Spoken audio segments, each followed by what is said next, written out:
Hello po. Hello po sa lahat. So magandang araw, no?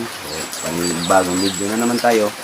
So magandang balita ngayon mga lodi kasi marami nang sumusuko, nagbabalik loob sa ating gobyerno. Kasi kung makita yung mga picture yan, no? Makita mo, dami na nila na sumuko, nagbalik loob sila para gusto silang mamuhay ng tahimik at mamuhay ng so ayun mga lods, so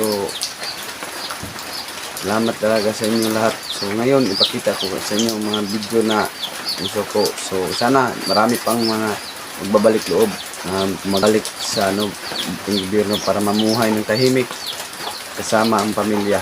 So yan lang mga lods. So magandang araw sa lahat, taga subaybay. This is Islao Adventure.